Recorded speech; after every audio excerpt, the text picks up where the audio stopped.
Chapter 11 is on families. In many ways, this chapter is a continuation of the chapter 9 discussion, where we were focused on how the definitions of love, sexual intimacy, courtship, and marriage, how those definitions are socially constructed and therefore change over time. And we ended that discussion from that chapter by introducing the concept of the modern married individual. So we're picking that line of discussion back up in this chapter.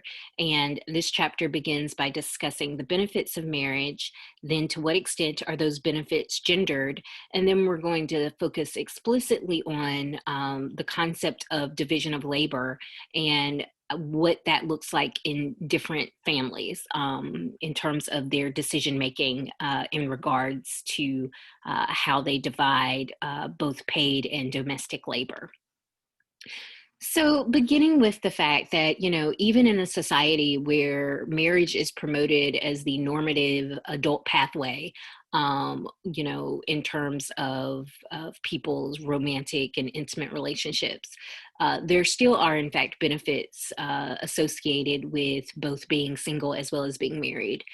Those benefits of being married include things like dependability, pooling economic resources, social approval.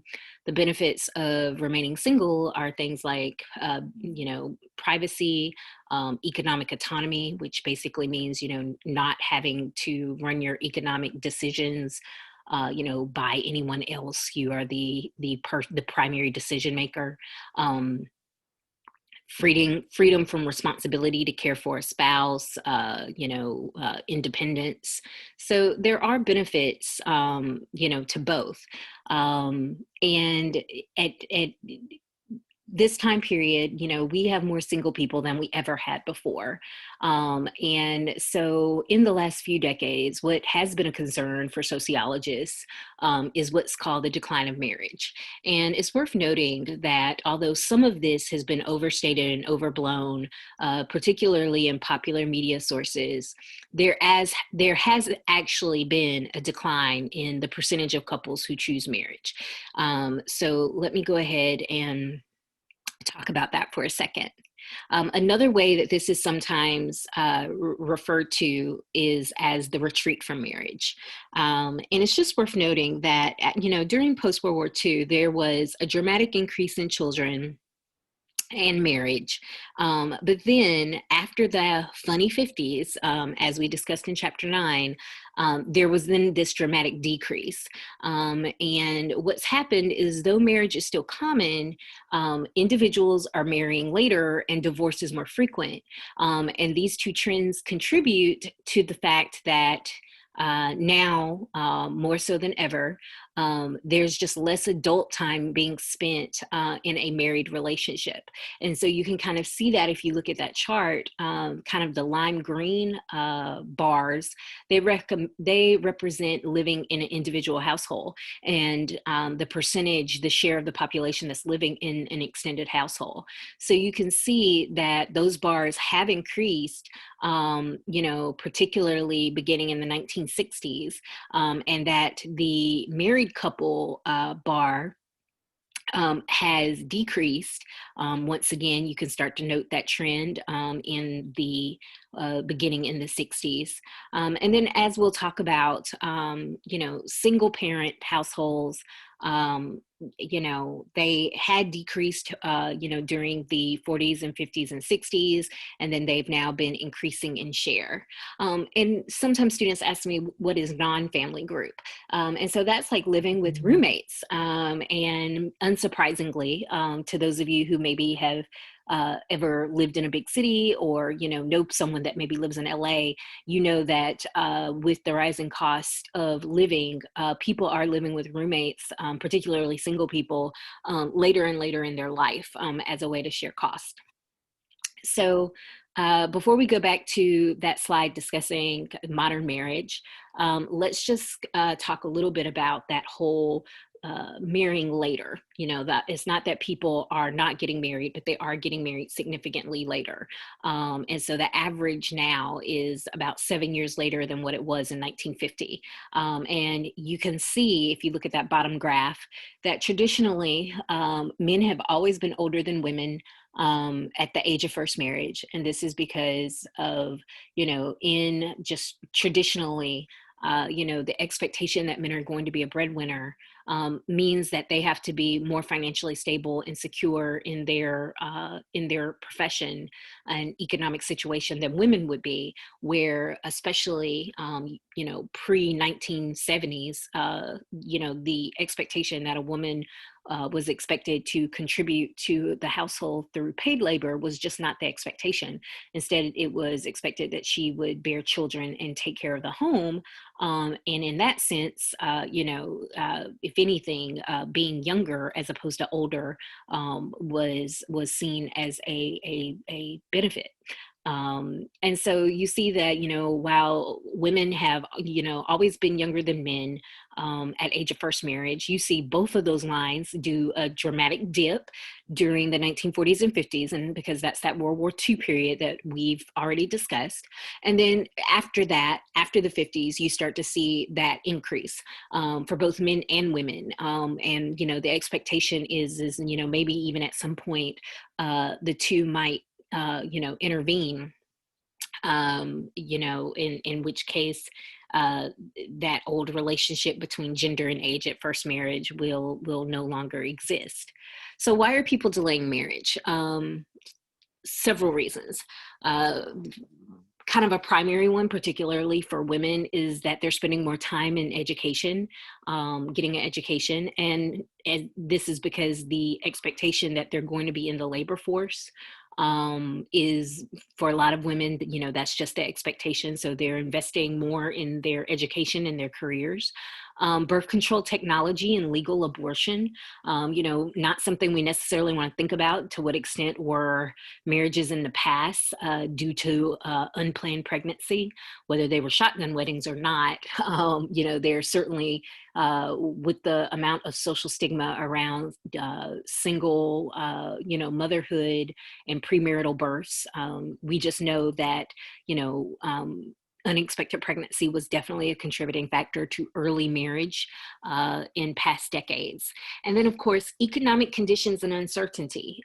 People are just less likely to, hitch their wagons together, during times of recession and times of economic uncertainty. A lot of people just make the decision that that's not a good time to build a household. And so, that certainly has shaped as we've had the Great Recession, that's shaped and then of course the recession that we're kind of currently in, that's shaping the marriage patterns of people. One consequence of this marriage postponement is a drop in overall childbearing. To what extent is that a positive or a negative? Probably has a lot to do with, what you feel about demographic trends in general. But it also means one positive consequence of this is there's more freedom in forming relationships.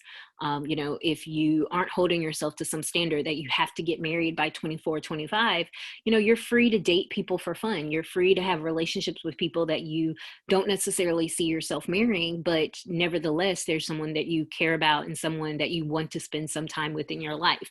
So, this isn't all negative. This isn't all doom and gloom. So let me go back to my first slide. So while there's been a decline in marriage, it doesn't really seem like it's an ideological retreat. People still want to get married. They're just getting married largely later in life. And part of the kind of reason behind this is because marriage still remains one of the most important aspects of an individual's life. The state of being married is an important part of a person's identity, and that holds true even in modern societies. And although the reasons why people might pursue marriage have changed, they've become more individualistic, more self-centered. And I don't mean that in a bad way. I mean, like, they get married because it relates to their personal happiness or their personal goal fulfillment. as opposed to, the practical, logical reasons, that we talked about in chapter 9. Um, so people are still making that choice, and that's true even in a society where there are other life choices available to them. People are in fact still choosing marriage, and why?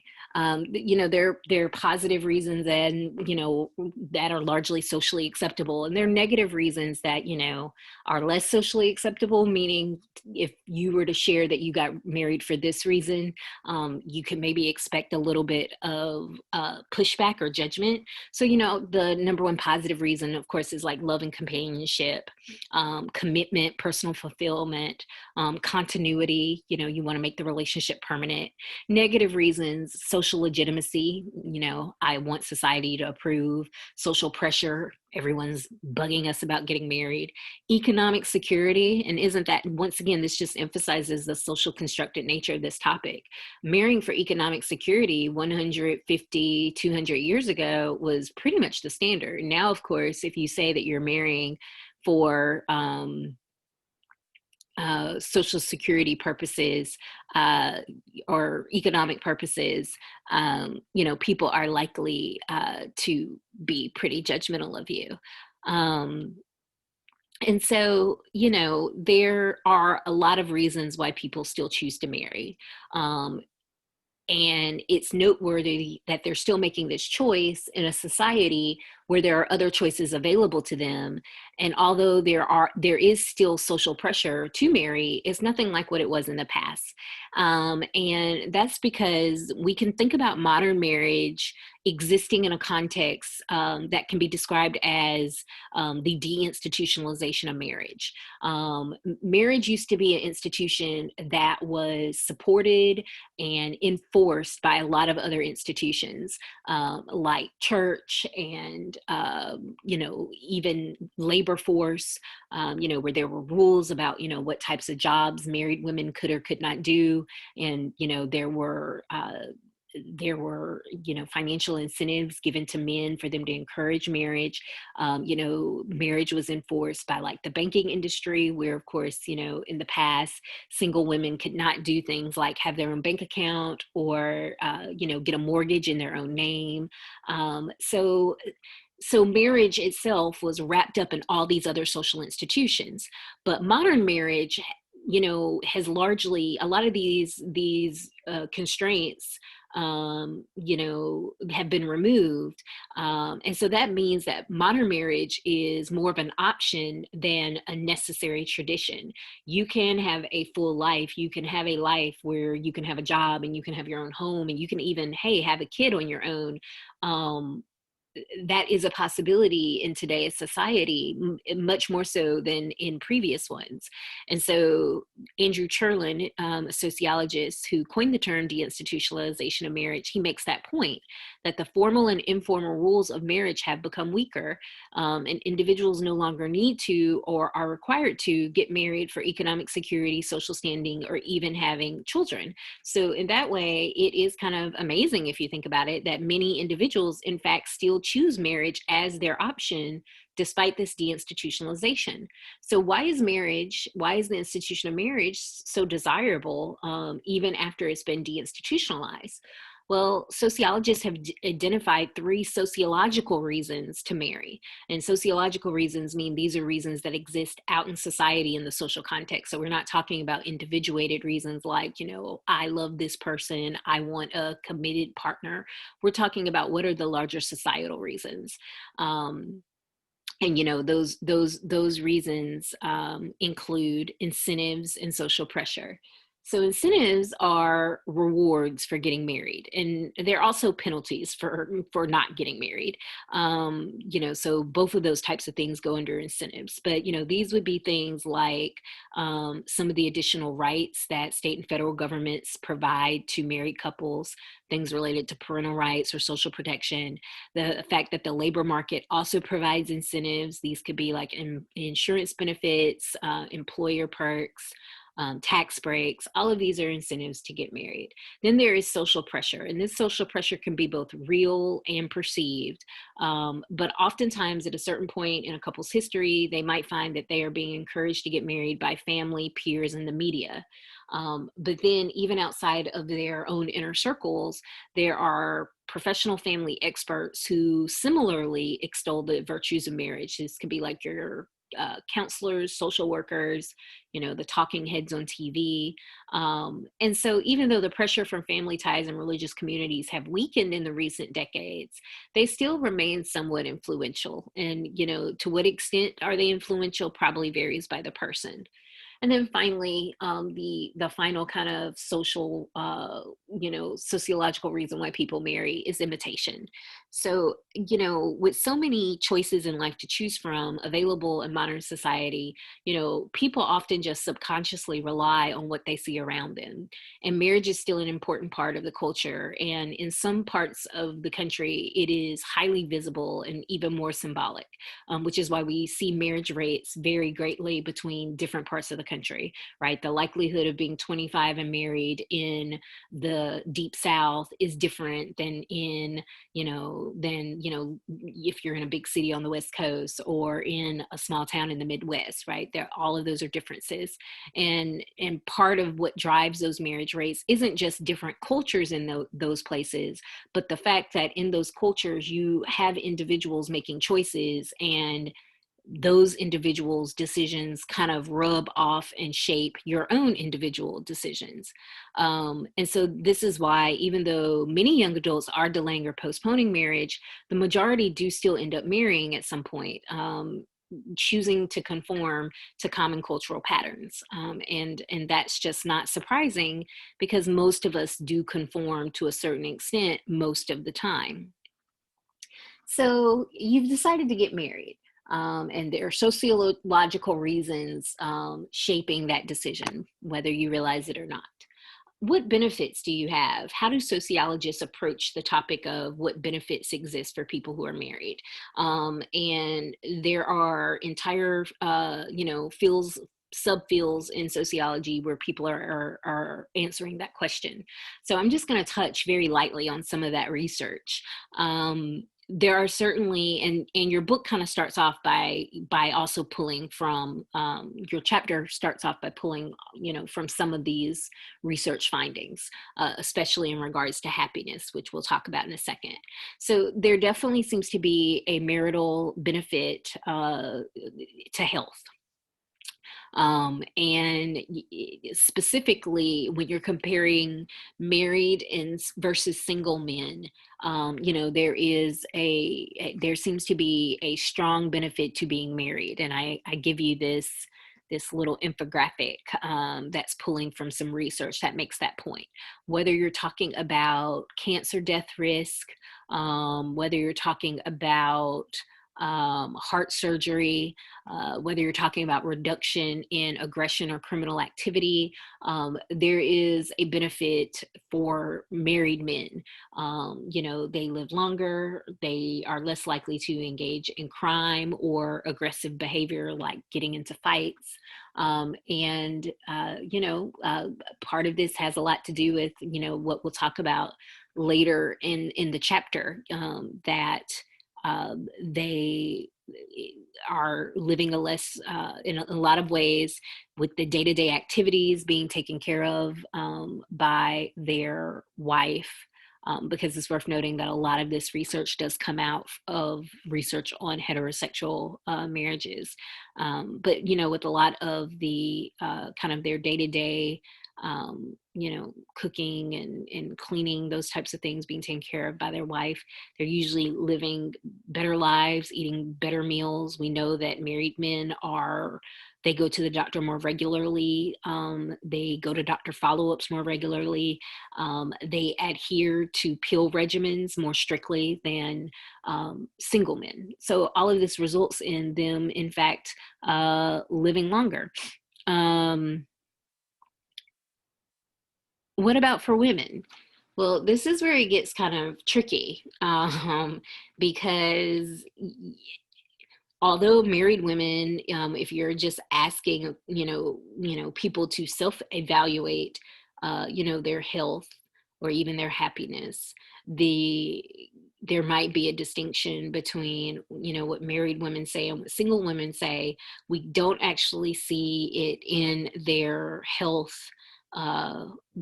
outcomes. And in some health outcomes, single women actually are healthier than married women.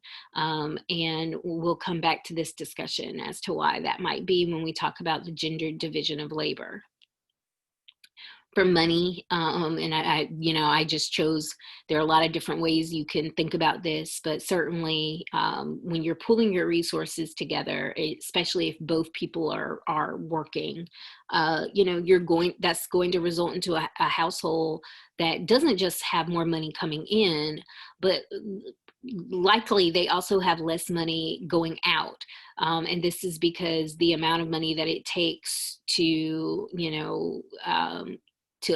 to upkeep and maintain one household is less than the amount of money it would take if both people had their own separate households. And then you factor into the fact that, for single people, they are, more likely to dine out, they're more likely to travel, they're more likely to, take part in like entertainment and dating. Because they're dating, they're more likely to spend more money on personal care. So it isn't just that married people share and pool their economic resources, but in many ways, it also, means that as individuals, they cut down on their expenses. Than if they were, maintaining single households. And then finally, we have happiness. And this is really the research that, your book is calling upon at the start of the chapter. And so it's just worth noting that, when we ask people how happy they are, married people do tend to say that they are happier than non-married people. However, the gap between married men and married women, and men married to women, women married to men, there is a gap in their self-reported happiness. And that if you compared women married to men to women married to women and women who are single, there isn't this sizable, distinction between women married to men, their happiness compared to those other groups. And if you're comparing them to women married to women, they actually say that they're less happy. And so, that gap in their happiness raises the question if marriage might be more beneficial for men than it is for women, or if it might be more pleasurable for men compared to women. And so we'll delve into that more deeply. But just consider, what are the sociological sources of these benefits? We've talked about some health benefits, some money benefits, some happiness benefits. What are some of the maybe societal factors that underlie these benefits? So one thing is behavioral change and responsibility. Because marriage is often seen as a marker of adulthood, for a lot of people, it does change their behavior. They have a sense of responsibility and obligation to someone else, and this leads them to maybe make better decisions in regards to their health and their safety. But especially for men who have a much greater propensity because of how we define masculinity in our culture, because they had a greater propensity than women going into marriage to be engaging in risky and unhealthy behavior. This is part of why they most benefit from those types of changes. If marriage changes, both men and women's behavior, it changes men's behavior often more, in a more advantageous way that we can measure. The kind of second source of marriage benefits is cooperation. So I was discussing this when I was discussing, the benefits in regards to money. Spouses can share and pool resources, and they participate in a type of family division of labor.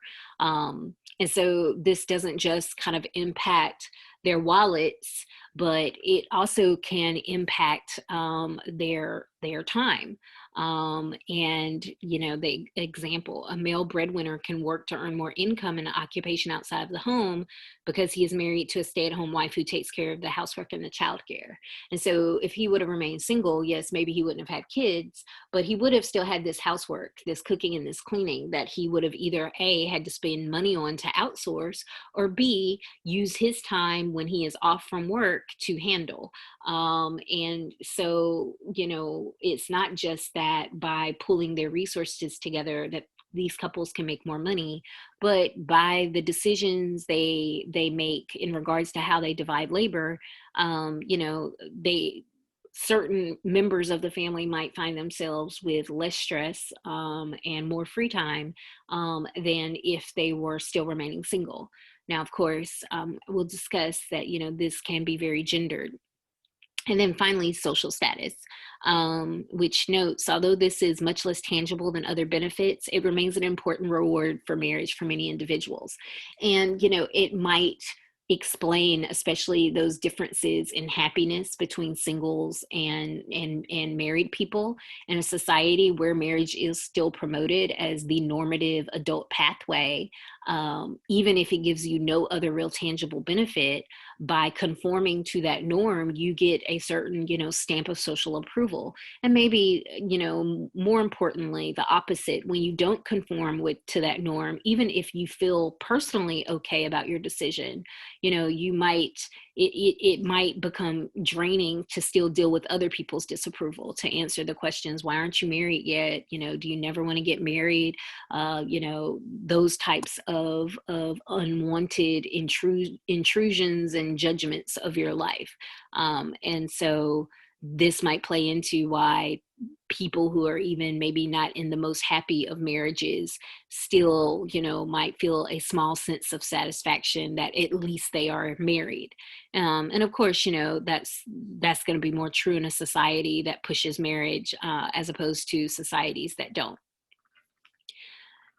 Now, a caveat, when we're studying things like happiness, health, wealth, and the marriage, how marriage impacts that, sociologists need to be certain that we are not participating in what's called the selection effect. And the selection effect is the problem that occurs when the cause being studied has already been determined by the outcome. Basically, maybe it's not that marriage makes people happier, healthier, or wealthier, but that happier, healthier, wealthier people are more likely to get married, in which case the fact that they are then happier, healthier, wealthier than singles is not because of the marriage, but because they were already those things before the marriage even happened, and the marriage just intensified the effect. A way around that is to try to do a longitudinal study so we can determine the sequence of events, right? So if we ask someone, how happy they are every single year, and then they get married in year 7, if there is a marital effect on happiness, then we should see whatever their average level of happiness, whatever that had been, before they got married, we should see that increase. If it really is the marriage that's increasing their happiness. If they've already always been a pretty happy person and they're still the same level of pretty happy after marriage, then that really isn't the marriage. That's just who that person is. So, given the fact that a lot of this research isn't longitudinal, it does need to come with that caveat that to a certain extent, this could be a little bit of selection bias. But for the purposes of this class, where we are most interested in the gender disparity in these benefits, this doesn't really overly impact what we are going to focus on. And so that question that starts this chapter off. If marriage is better for women than ever, why do women married to men report lower levels of happiness than men married to women, women married to women, and single women? So basically, why aren't they happier? Well, a lot of it has to do with the concept of marital roles, and that marital roles are gendered. So marital roles are, what are the behaviors, what are the behavioral expectations associated with being a husband or being a wife? Sometimes you can hear this referred to as wife work or husband work. So, just from our culture, we have picked up messages about what is it that we expect husbands to do and what is it that we expect wives to do. And what's kind of crazy is that even in modern societies where a lot of people are you know say things like they don't want their parents' marriage, or they're interested in a more egalitarian marriage, or they are feminist or support feminism, oftentimes that wife work and husband work becomes still very gendered. A lot of people still associate housework and childcare with wife work and paid work with husband work, ignoring the fact, of course, that a lot of women participate in paid work too, which means, what does that mean for that unpaid labor?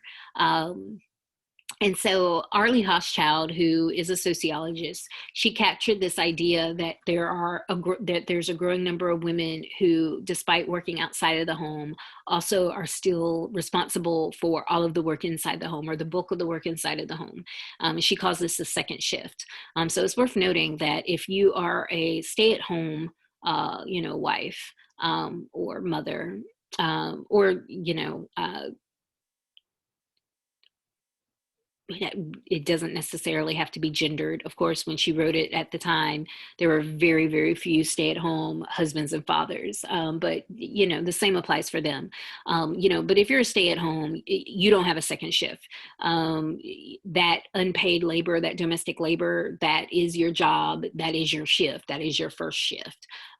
So this concept was geared towards people who, once again, primarily women, who were working in the labor force. So their paid labor was their first shift, but then oftentimes after getting off work at 5-6 o'clock, they come home to a second shift, a shift that involves cooking and cleaning and taking care of children and those types of unpaid domestic labor, things that have to be done. And so part of the kind of reason as to why does this fall more so on the women than the man, if they're both working outside of the home, they're both engaging in paid labor. It has to do with the fact that the home, to the extent that the home itself is gendered, and that there are his and her zones. And this was discussed. This has been discussed previously, but it's that idea that the housework that's traditionally by the women, it usually takes place inside the home, particularly like the kitchen and the laundry room. And the housework, the chores that are associated with husband work are traditionally done outside, or outside of the main living area of the home. So, the garage, the basement, the yard, and the type of work that goes on in his zone versus her zone. That type of work often requires less ongoing time investment. So, car washing, oftentimes in most families, if they are those families are heterosexual partnered families, this is considered to be husband work, and it occurs in his zone. But how often do you really wash your car, or, mow the lawn, or, fix something that's broken? Versus the work that occurs in her zone is usually ongoing. It usually happens daily, if not multiple times a day. And this would be things like cooking, washing the dishes, doing laundry. And so in this way, for women that are responsible for the work in her zone, their second shift demands are much more time consuming than the second shift demands of their husband, if their husband is only doing the work that is required in his zone. Later, this idea of shifts was expanded to include the third shift, and your book does discuss this. They discuss this in terms of mental load. They don't refer to it in terms of it being a shift, but this is the type of like prep work that in a lot of families is taken on by the woman, researching, what pediatrician to take the children to, and then setting up that appointment. If there is an issue on the internet bill, taking the time to call the internet provider, staying on hold, and then working through that issue. Making plans about, what family members are visiting, or who the family is going to be visiting over the holidays, and organizing those types of vacation details. That work, which is also exists, is more intermittent, but it does exist. And similar to the second shift, a lot of that work does tend to be defined as wife work. So if there are children in the home, it's worth noting that, even without children, um, the second shift can exist. There can be these his or her zones. There's this, gendered distinction between wife work and husband work. But particularly if children exist, the work intensifies, because not only does this add usually additional demands to the housework, right? You're cooking for more people. Some of those people might have really specific requests. All my friends that have children, definitely say laundry increases once you have a child. In terms of the third shift, now you're organizing, doctor's appointments and play dates and schedules and teacher meetings, like your activities. You're doing all of that for multiple, other little small individuals who can't be expected to do it themselves. So children just increase the amount of work, and then they add some unique types of work, childcare, that weren't an issue, before your family involved children. you know Before children, you're just bathing yourself. Now, of course, you have to organize baths. So there's that aspect. And so once again, a lot of childcare, even though this has been one of the shifts that we have seen in contemporary societies, a lot of childcare is still seen as wife work. Your book discusses how mom is the primary parent and dad is at best considered the secondary parent. And you can see that in how, a lot of people think about and talk about family dynamics. You can see it in terms of pop culture references, even media that is geared towards parents, like parental like blogs and how-to manuals. A lot of it seems to be assuming that the mom is going to be the primary parent and that the dad is the secondary parent. Some of them go even further and make the dad out to be the reluctant or the incompetent parent, that does things wrong, or is resistant to doing his share of childcare. And of course, the problem with this is twofold. I mean, first of all, it's really, it's really cutting dads short, in terms of, expecting them to not be good parents, or having this low bar for them in terms of what it means to be a good parent. And obviously dads can and do better than that low bar in many families.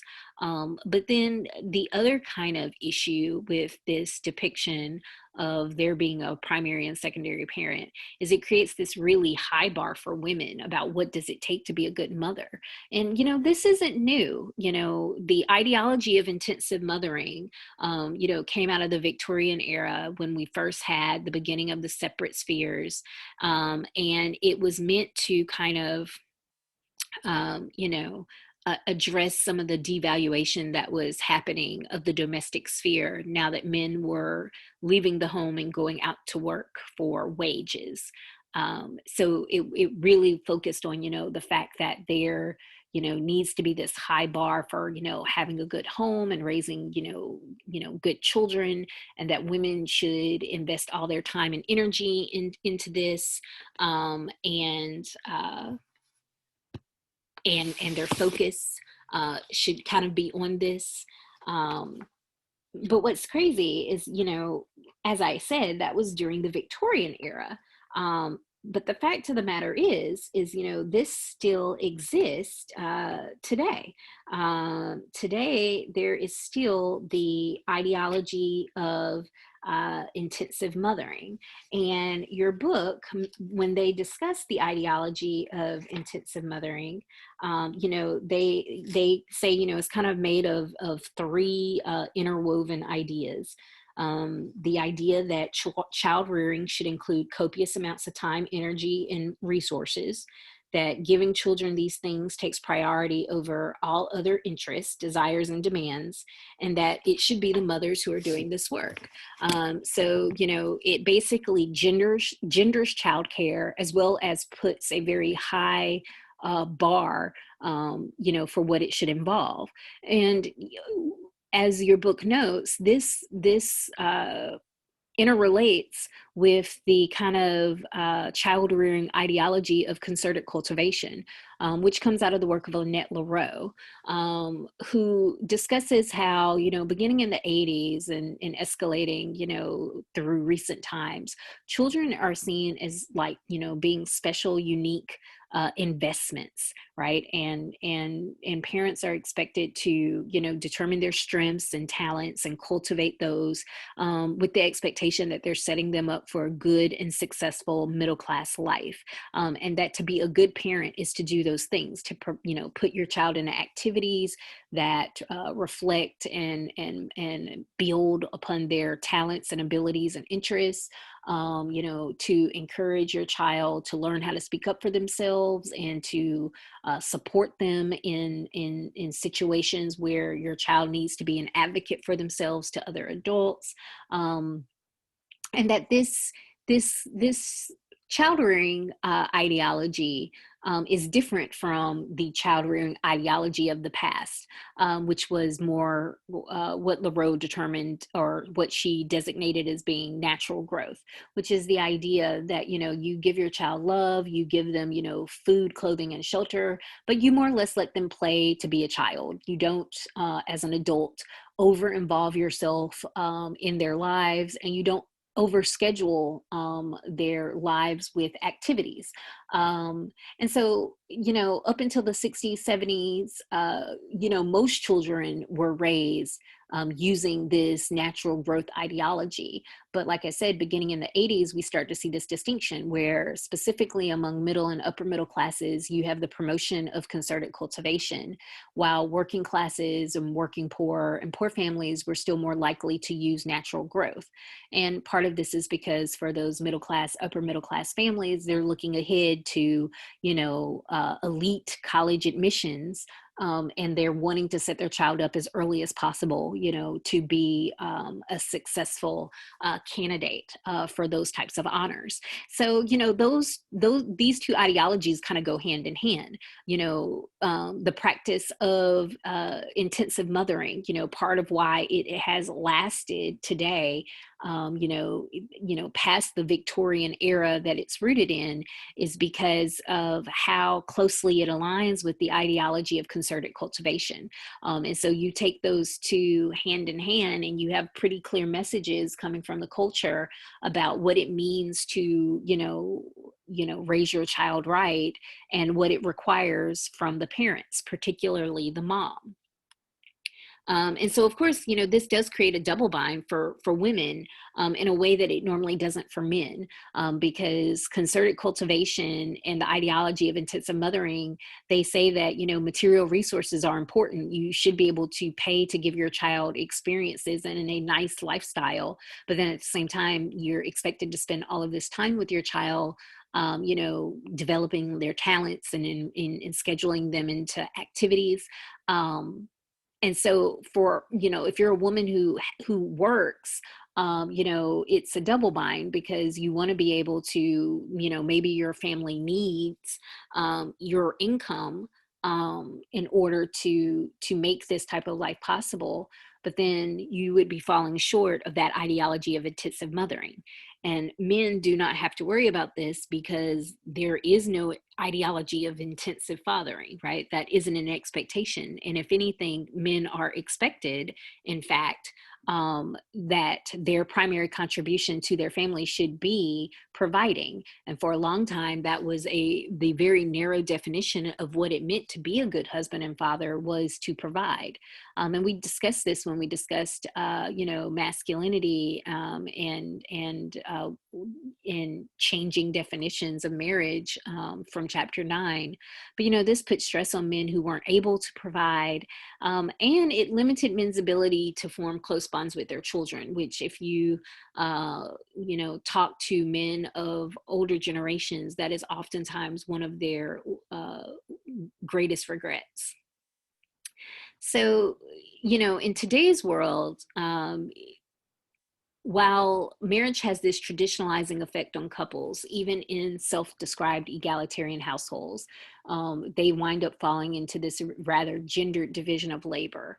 When you talk to people about what they would say they want, whether or not they want to live in a household where the focus is on sharing, paid labor, unpaid labor are equally shared, or do they want to have a household with a specialization focus where, you kind of have a division of labor where one person focuses on paid labor and the other person does the bulk of the unpaid labor.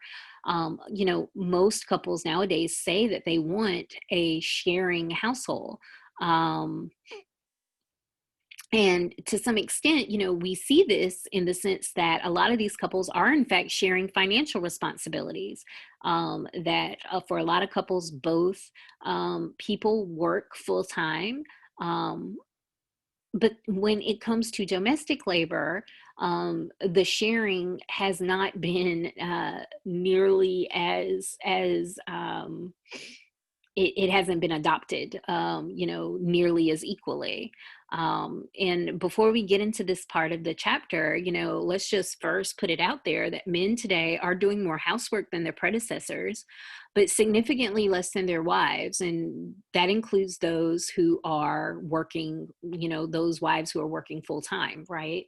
And your book talks about, to some extent, this might be because housework and childcare is defined as being feminized labor, and that despite the attempts of the intensive ideology of mothering to address that devaluation, it largely has been devalued, and being a homemaker is seen as a loss of status.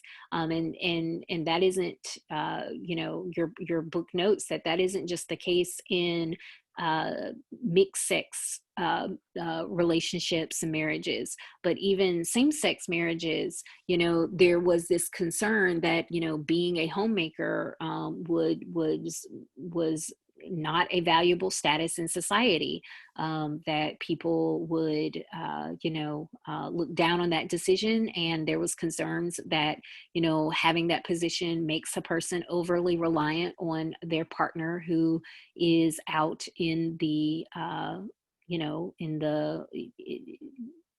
in the workforce. And so what has happened is, one aspect of the household labor has started to become, more shared more equally, and that's the paid labor aspect. While the other aspect of household labor, unpaid labor like housework and childcare, it's not being shared, more equally, or as equally as people at least say that they would like. Um, and lots of different research taken, there's a lot of data and a lot of research on this topic that does exist. And so the data raises two questions. First, if men and women want relationships in which they share paid and unpaid work about equally, why do they specialize in practice? And second, why are women significantly less satisfied with division of labor if men and women are working equally hard? Because, if they say they want to share, but they wind up specializing, why is that? And if they are specializing, and especially if they're specializing in, by choice, then why aren't they equally satisfied with those decisions? Well, your book talks about, there are barriers to equal sharing, some of which are ideological and some of which are institutional. So they introduced the concepts of traditionalist view of marriage, neo-traditionalist view of marriage, and egalitarian view of marriage. The traditionalist view of marriage is, it's pure specialization. It's that division of labor, breadwinner, usually breadwinner father, and then stay at home wife mother. The neo-traditional view of marriage, which was adapted largely, because of the demands of capitalism and increasing costs. What you now have is both people participating in the labor force, but one person, usually the woman, doing the bulk of the second shift, third shift labor as well. So basically all of the work that a stay-at-home mother would do, but it happening after having worked a full shift at their paid job. And then there's the egalitarian view of marriage, which is that, sharing model where paid labor and unpaid domestic labor are shared equally between partners. A lot of people, there are less people, that are interested in the traditionalist view, although of course some do still exist, and it is related. We know from research that this is related to things like political and religious beliefs, and as well as region. So where you live, what political beliefs you have, what religious religion you're a part of, that can shape your support and interest in the traditionalist view of marriage. Neo-traditionalist view, less people go into that type of marriage, wanting that type of marriage. It oftentimes becomes the kind of default fallback, if you will, as perhaps they go into their marriage thinking they're going to do this egalitarian marriage, but what happens is that they run into barriers around sharing, and they still need both people to remain in the labor force. And so what happens is now you have both people in the labor force, but instead of sharing the household duties, you have one person taking on that. And the authors do talk about this. They talk about how people respond when sharing becomes difficult and impractical, and oftentimes the response in heterosexual marriages is very gendered. It's it is if somebody's going to be the breadwinner, usually men are more likely to have that type of attitude. That if there does need to be an adaptation that takes place to the sharing model, then usually the adaptation is to, instead of making things more equal, is to make things less equal and shared less equally.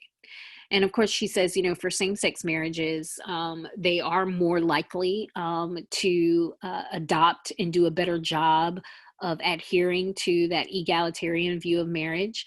But she does, the authors do note that once children are introduced, that those same-sex marriages can become more traditionalist, neo-traditionalist in setup. And she said that this was more true of marriages between women, particularly when one woman is the biological, mother of the child.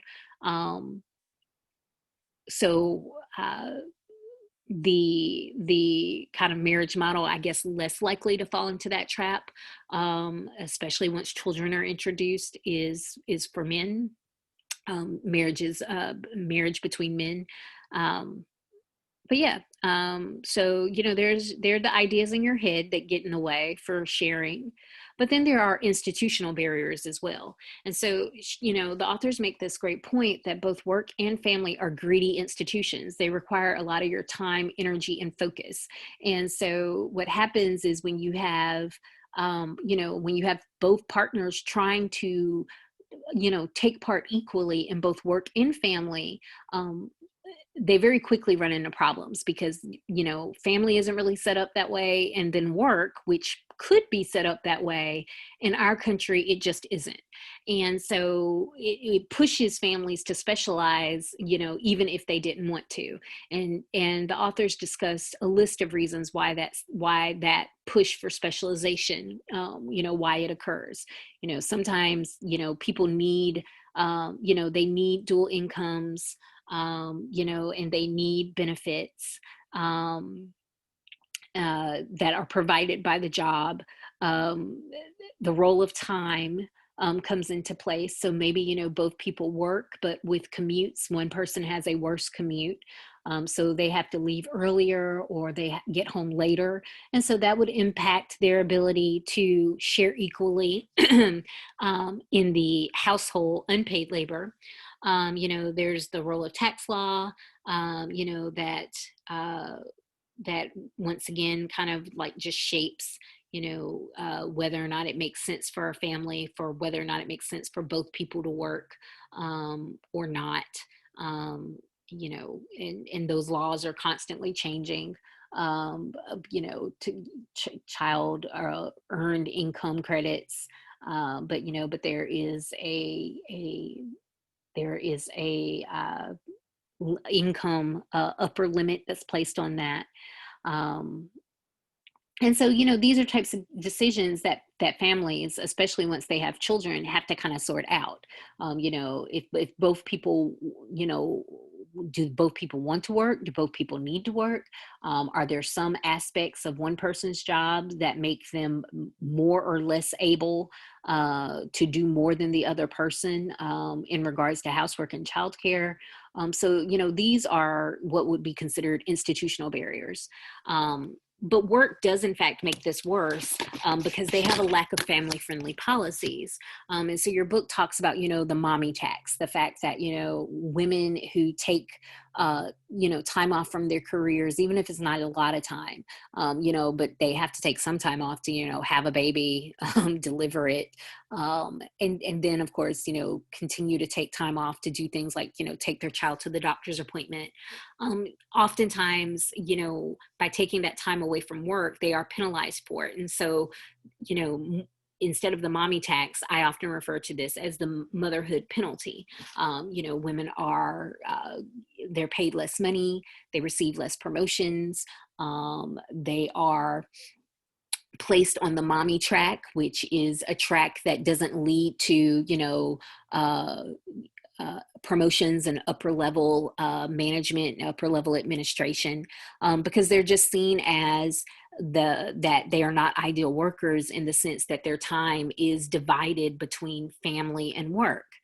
Now, for some jobs, there is a fatherhood premium. There is the expectation that unlike mothers who will become less committed to their jobs once they have children, that fathers will become more committed because financial security and economic responsibility become a lot more important once you have, dependents who are, vulnerable and dependent on you to make money to take care of them.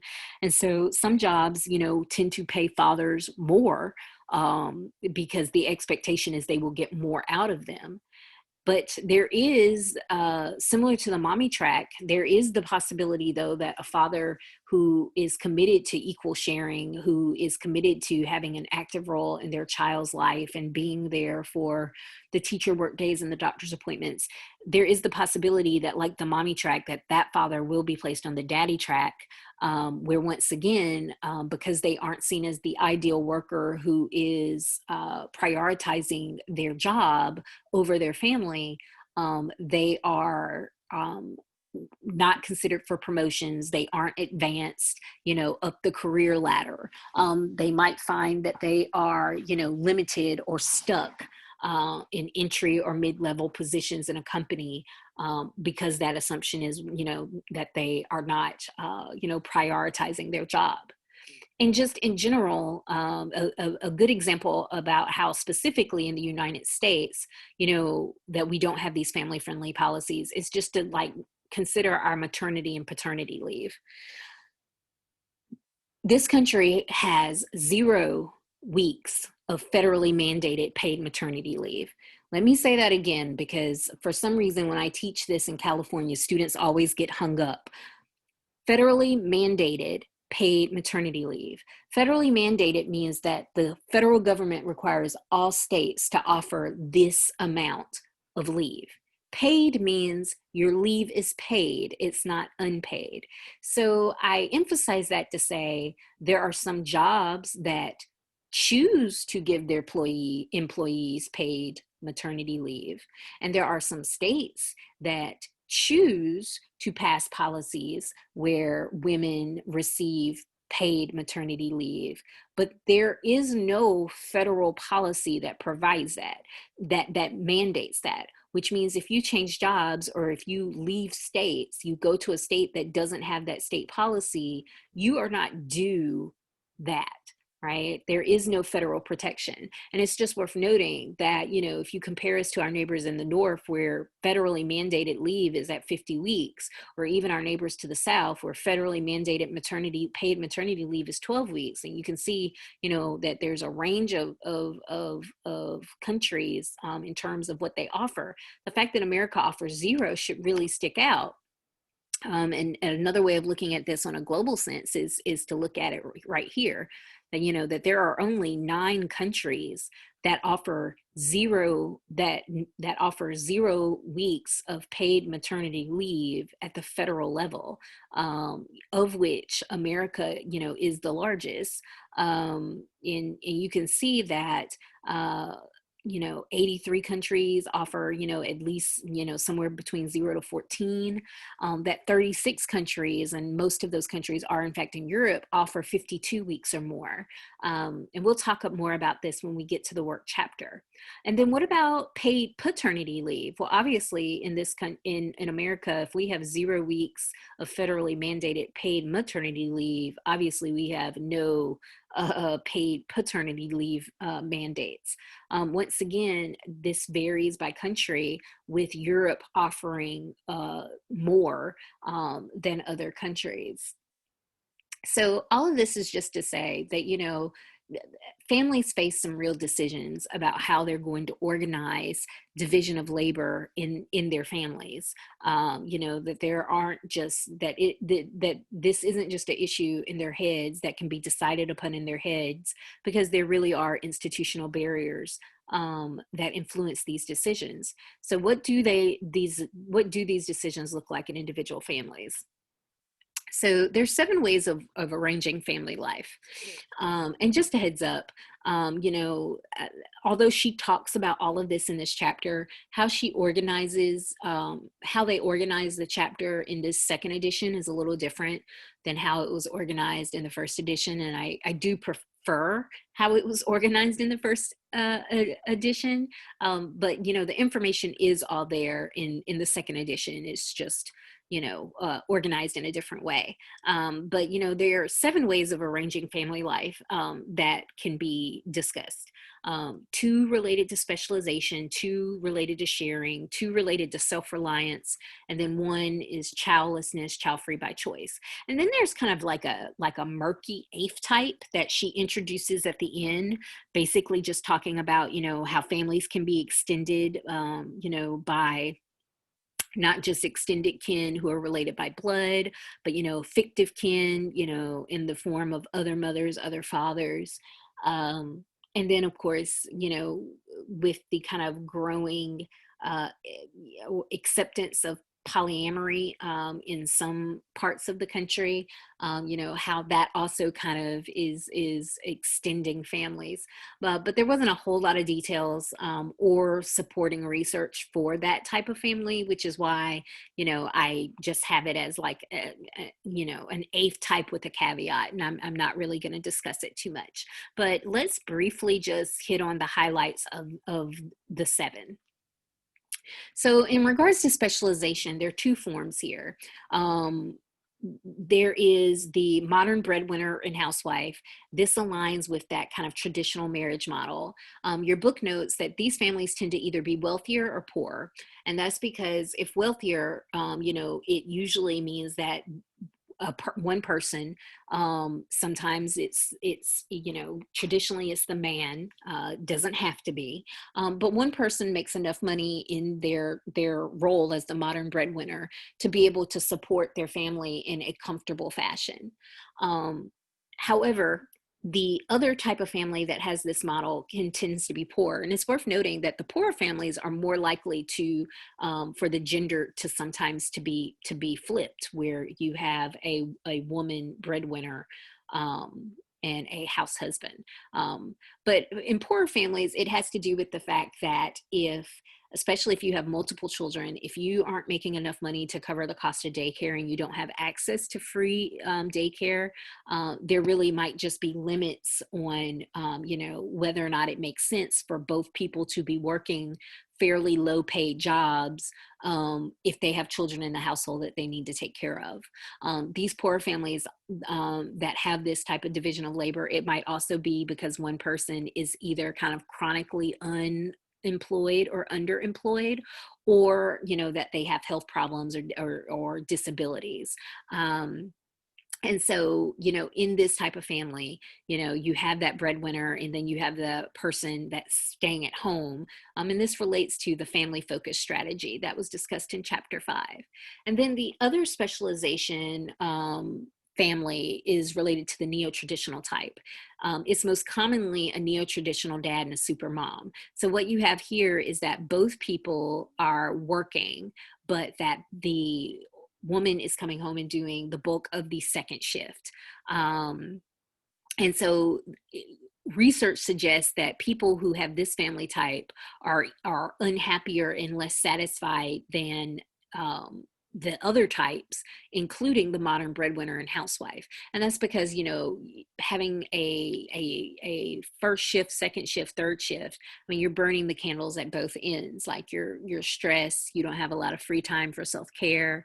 And so these types of families in particular, run the risk of divorcing and being unhappy, even if they don't divorce.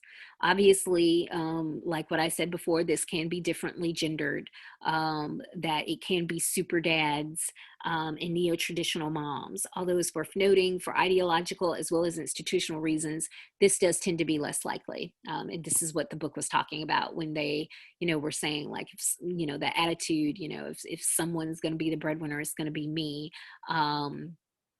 And just kind of the conception of household labor is being feminized, that it is a rare position for the father in a same-sex marriage to kind of take on this super dad role and be married to a neo-traditional wife. Then there is the sharing aspect, and there are 2 ways that the book highlights that this can look. One can be what we call the outsourcers.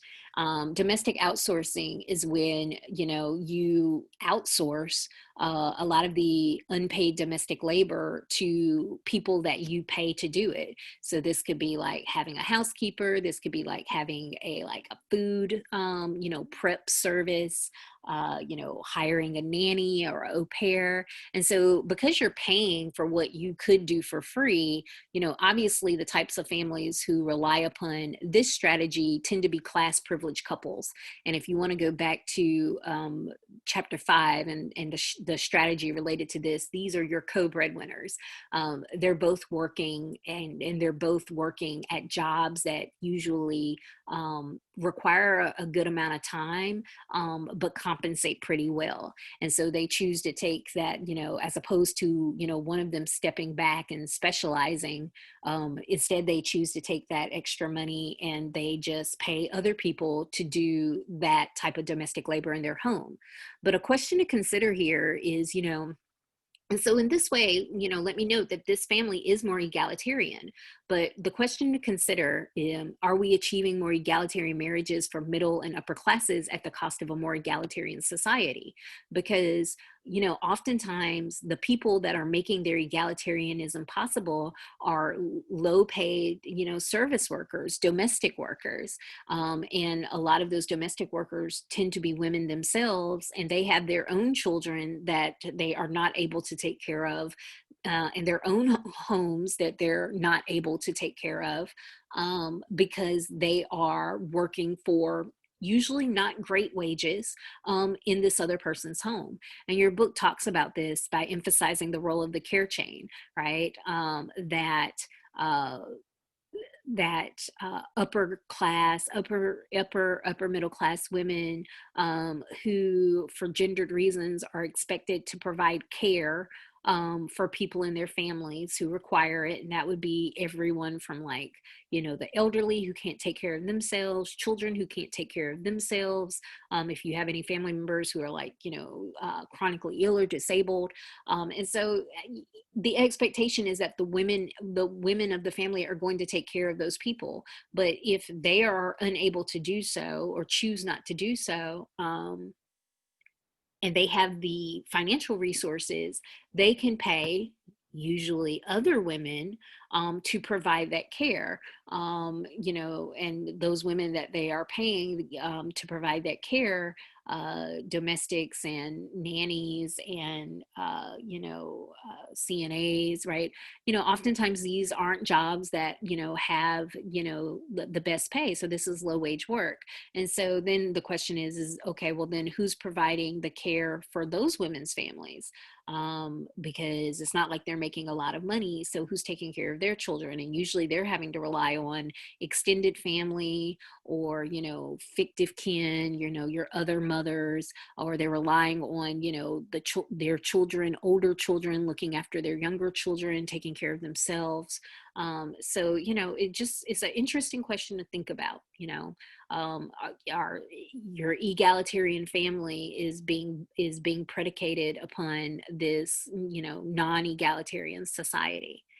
The other kind of way that a family can share in the division of labor, which is much more rare, is to just turn away from work together, which your book calls dual nurturers, where both adults de-emphasize work and focus on raising a child or children. By not, it's right there in the definition. For a lot of these families, you at least have to be financially comfortable, to be able to not focus on work. That means that your basic needs are still being met, because no one is saying that you should turn away from work if that's going to result in you being homeless and your child, going hungry. So oftentimes, similar to the outsourcers, there is a little bit of class privilege at work here with the dual nurturers as well. Then we have the self-reliant strategy, where for one reason or another, there is just one partner. And this can happen for two reasons. One, it could happen because of divorce, and two, it could happen because, you are a single parent. You've always been a single parent. So starting with divorce, and I'll give you a little bit of background information about divorce, and then we'll talk about what does that mean for division of labor. So your book notes that, certainly conflict over household responsibilities does impact the likelihood of divorce. And I said that when I was discussing the neo-traditional dad and super mom, how uh, that combination in particular is likely to result in unhappiness and increased likelihood of divorce. But what we've seen over time is that, part of why that that type of family in particular is prone to divorce is because it's that neo-traditional fallback positions of majority men of the men in those families. It runs up against the fact that these are women who have been raised to desire, um, and have been raised to positively view independence, right? Which is why they are working, which is why they pursued their career. And they did not necessarily expect to find themselves in situations where they're doing all of this, domestic labor, second shift, third shift on their own, even though they are married to a partner. And it's likely that they are going to become resentful. And this relates to that whole concept of the stall revolution, which we've talked about in this course before. And so, how happy are divorced parents? Research suggests different things, that, over time, women tend to be happier after getting divorced than men. And women are more likely to say that they don't want to marry again, comparative to men. And that is, in fact, reflected by remarriage rates. Men are more likely to remarry, and they're more likely to remarry more quickly than women are. Um, and that's why, while divorce is obviously, can be a horrible thing for both men and women, it does kind of reflect the fact that it comes out of a time period where, there had been the women's movement and there had been this shift in gender roles, because we see our first like dramatic, increase in divorce in this country, during the time period of 1960 to 1980. And that time period is referred to as the divorce revolution. And during this time period, marriage was reconceptualized as well as legally recognized as a voluntary contract between two individuals, with a focus on the word voluntary, meaning you could opt out of being married. And no fault divorce laws made it legal to get a divorce for personal reasons. It did not have to be related to a specific charge or accusation. We saw the first in California in 1970, but by 1985, all states had them. And so what that resulted in was, an increased number of people getting a divorce. And although that increase eventually came to, it stagnated at a higher rate, than what we had pre-divorce revolution. And so why do people divorce? There's societal reasons that contribute to the likelihood of divorce. Things like the no fault divorce laws, the role of religion in society, shifts in cultural values, um, whether or not we're in a time of increased military service, technology, which of course has made infidelity both easier to engage in, but also easier for people to catch you engaging in. Then there are demographic reasons where we can kind of look at uh, demographic characteristics and assign them like values, related to the likelihood that this is going to contribute or not contribute, to you getting a divorce. And that's what that table is showing you, just a handful of demographic characteristics that reduce the likelihood of divorce.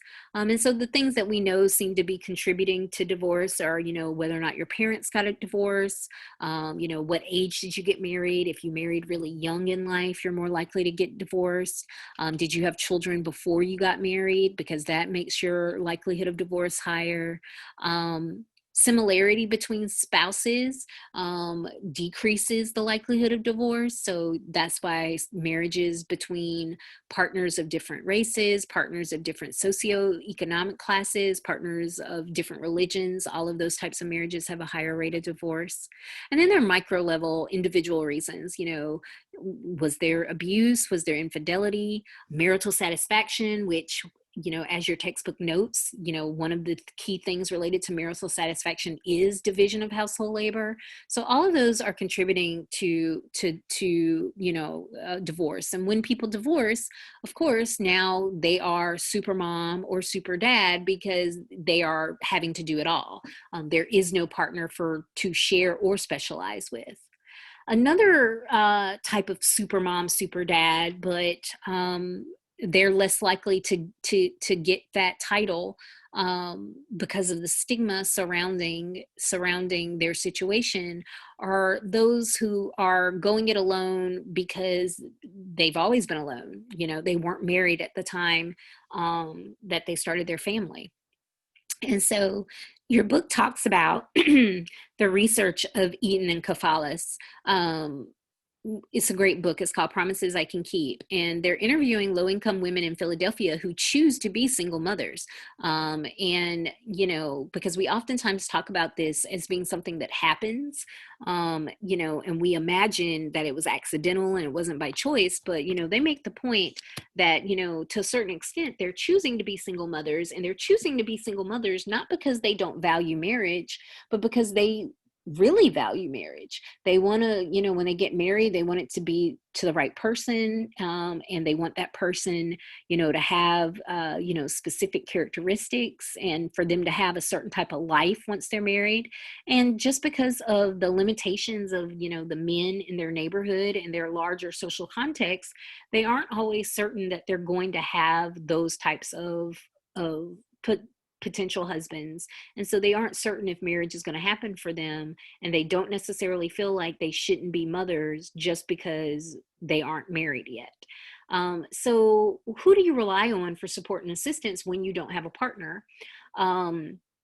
And this can be true also, just so you know, for the divorced parents as well. Although divorced parents, especially if they have class privilege, also can be outsourcers.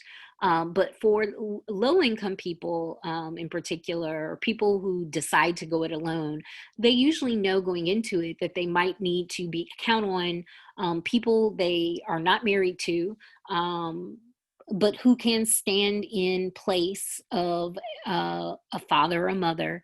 What your book calls other mothers, other fathers. All of this is part of that care chain, or relates to that concept of care chain that you look for other adults in your community, in your social circle, among your extended kin, who can help you with household labor, particularly labor related to childcare.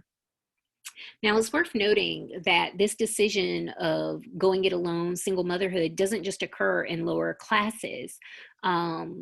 There are, you can just look at the number of celebrities who choose to be single mothers, and as well as women with higher economic statuses.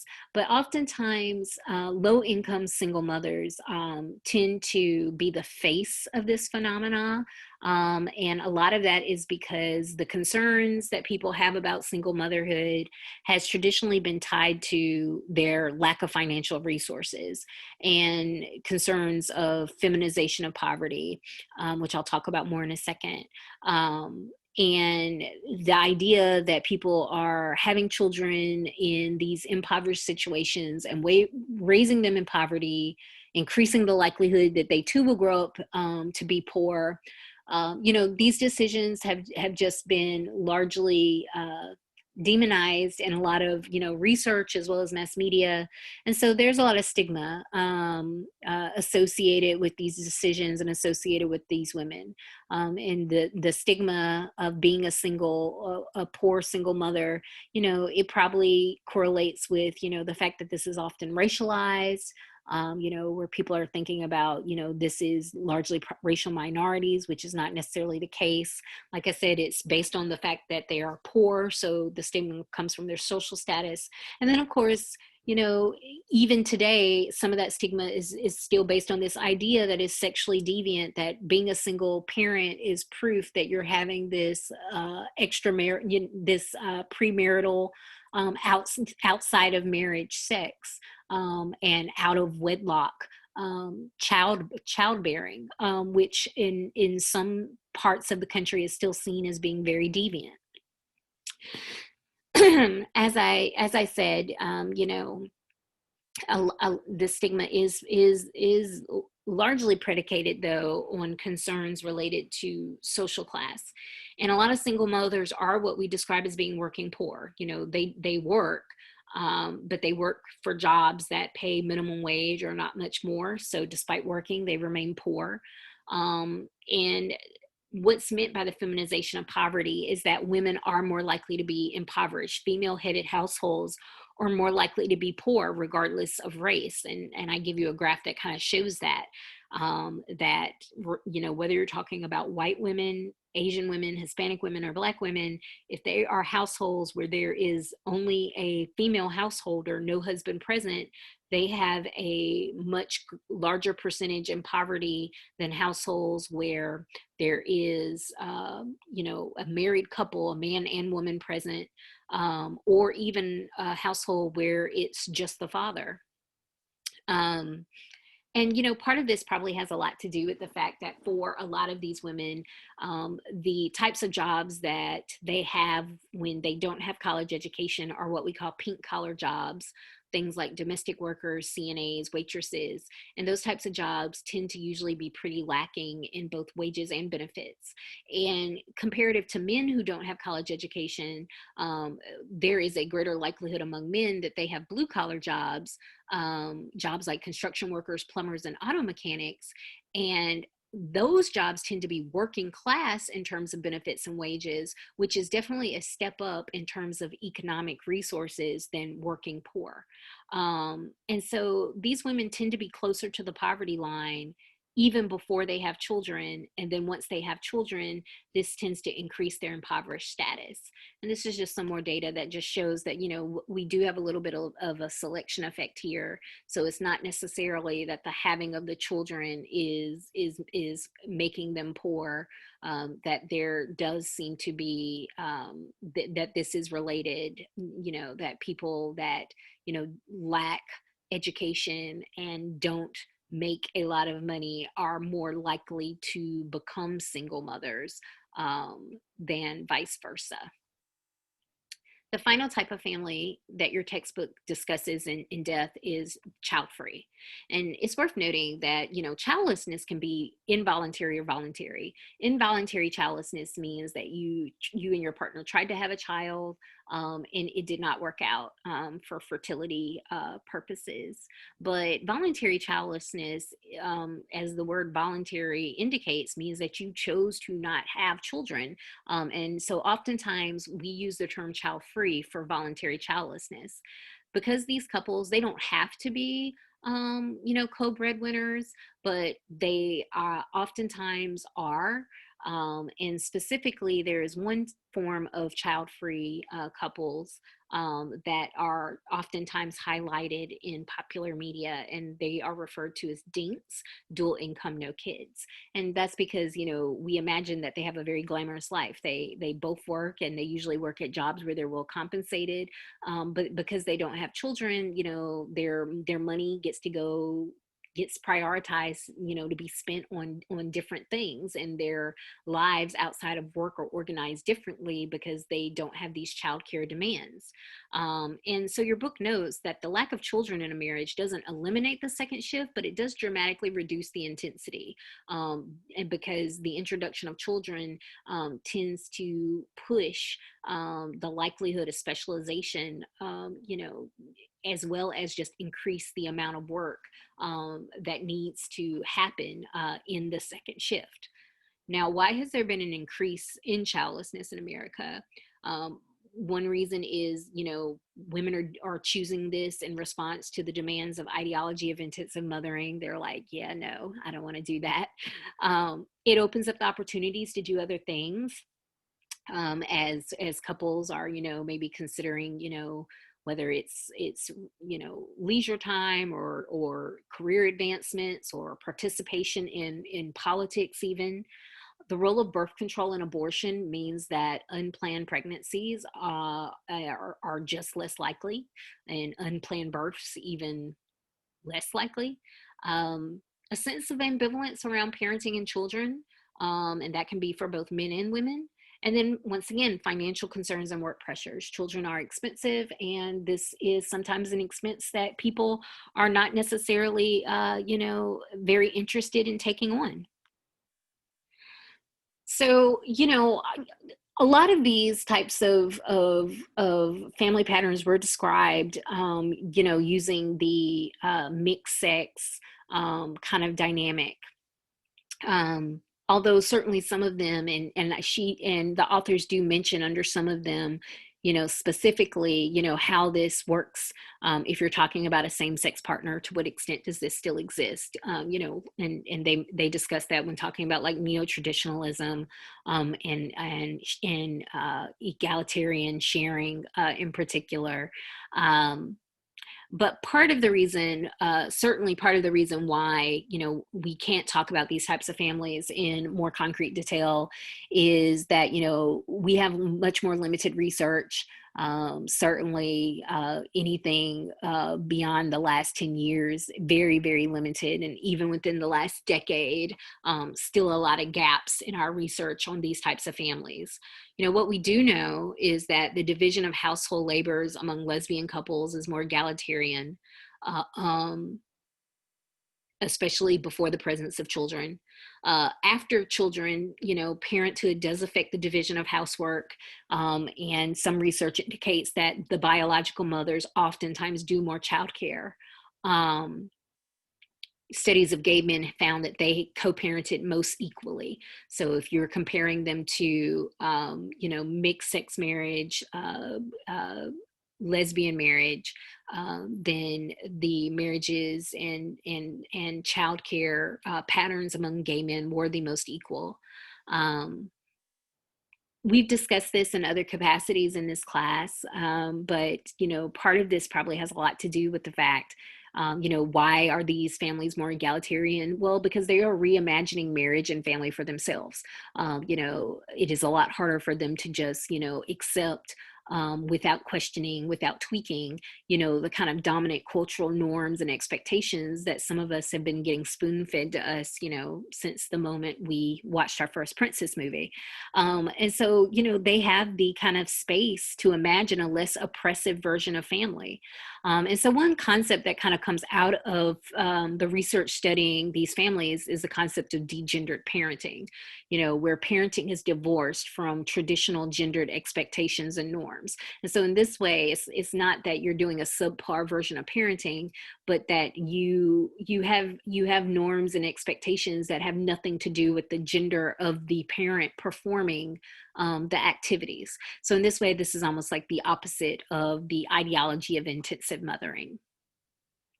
I've already kind of said that, they talk about extending families, they talk about what does that mean in terms of polyamory? What does that mean in terms of, taking in, family members beyond the nuclear family, which used to be way more common, before the industrial era, the early 1900s, the idea that cousins and aunts and uncles and grandparents would live in the same household as a nuclear family, that wasn't just unheard of.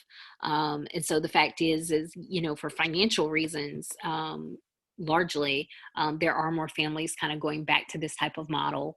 Then, of course, there is, just having people who aren't blood related by marriage or by blood ties, but who you consider to be family, and you make space for them in your family and your household, and and they help with household labor duties. So yeah, your book does talk about, that those possibilities. More research needs to be done so that these ideas can be discussed in a more systematic and concrete way. But in general, what we end on is a lot of this, like so many things about gender, is about power. Housework is devalued while participation in the labor force is more highly valued. And so when a family is utilizing specialization, whether it's by choice or force, it does result in a certain amount of loss of status and interpersonal power. And this is true even in same-sex marriages. But despite, and that should be a strong argument for sharing, but sharing does have real barriers, both ideological as well as institutional, making it, not easy or straightforward for couples that want to implement those types of strategies. And even though the couples that are able to implement those types of strategies, if they're doing so on the basis of outsourcing, then it has to just be noted that this is contributing to the economic vulnerability of people who serve in those roles as paid caregivers. And so in that sense, as previously discussed, the egalitarianism of an individual family is kind of based upon the social inequalities that exist in larger society, that make domestic workers, domestic outsourcing feasible and oftentimes pretty affordable. So as we were discussing all of this, particularly the institutional barriers to sharing, of course, at the same time we're pointing the finger at family, we're pointing the finger at work, because as the authors note, work is, like family, a greedy institution, greedy of our time, our energy, our emotional investment. And so that is why that is what we will be tackling in the next module, is how work contributes to these dynamics.